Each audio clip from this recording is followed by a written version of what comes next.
कभी आपने किसी ऐसे इंसान के बारे में सुना है जिसे दुनिया का सबसे बदकिस्मत और फिर भी सबसे भाग्यशाली आदमी कहा गया?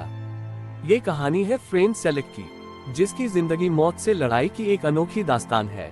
लेकिन आपको यकीन नहीं होगा, उसकी जिंदगी हर मोड़ पर मौत से टकराए। 1962 में फ्रेड जिस ट्रेन में सफर कर रहे थे, वह पटरी से उतरकर नदी में गिर गई। कई लोग डूब गए, लेकिन फ्रेड को किसी तरह बाहर निकाल लिया गया। सोचिए, मौत से पहली मुलाकात यहीं हुई, पर खेल अभी शुरू था। सिर्फ एक साल बाद फ्रेड एक हवाई जहाज में सफर कर रहे थे। अचानक जहाज का दरवाजा खुला और वो 8000 फीट नीचे गिर गए। लेकिन वो घास के ढेर पर गिरे और बच गए। ये मौत का दूसरा वार था, लेकिन फ्रेड फिर भी हारे नहीं। 1966 में फ्रेड एक बस में सफर कर रहे थे। बस सीधे नदी में गिर गई। कई लोग डूब गए, लेकिन फ्रेड तैरकर बाहर निकल आए। क्या ये इंसान वाकई मौत को मात देने के लिए बना था? 1970 में फ्रेड अपनी कार चला रहे थे। अचानक कार में आग लग गई और इंजन फट पड़ा, पर वो तुरंत कूद गए और जान बचा ली। फिर भी मौत अब भी उनका पीछा कर रही थी। सिर्फ 3 साल बाद उनकी एक और कार में आग लगी। इस बार आग इतनी तेज थी कि उनके बाल और भौहें तक झुलस गई, लेकिन फ्रेड जिंदा बच गए। लगता था मौत बार बार कह रही है, आज तो नहीं, पर जल्द ही मिलेंगे। 1995 में वो सड़क पर चल रहे थे।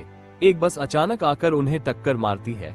लोगों ने सोचा अब नहीं बचेंगे, लेकिन फ्रेड सिर्फ हल्के जख्मों के साथ खड़े हो गए। इतनी बार मौत को हराने के बाद आखिर फ्रेड को किस चीज ने बचा रखा था?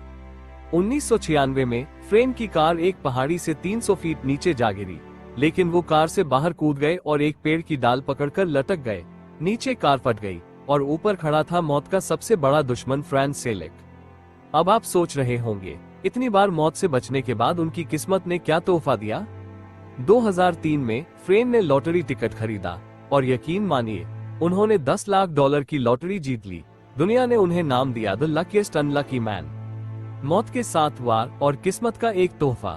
फ्रेड सेलिक की कहानी हमें सिखाती है कि जिंदगी कितनी भी मुश्किल क्यों ना हो, अगर हिम्मत है तो मौत भी हार मान लेती है। क्या आप मानते हैं कि ये सब किस्मत थी या किसी अदृश्य शक्ति की रक्षा? अगर ऐसी अनसुनी और सच्ची कहानियां आपको भी छूती हैं, तो हमारे चैनल पुरानी जेम्स डायरीज को जरूर सब्सक्राइब करें, क्योंकि यहाँ हर कहानी में छुपी है एक नई सीख, एक नया एहसास।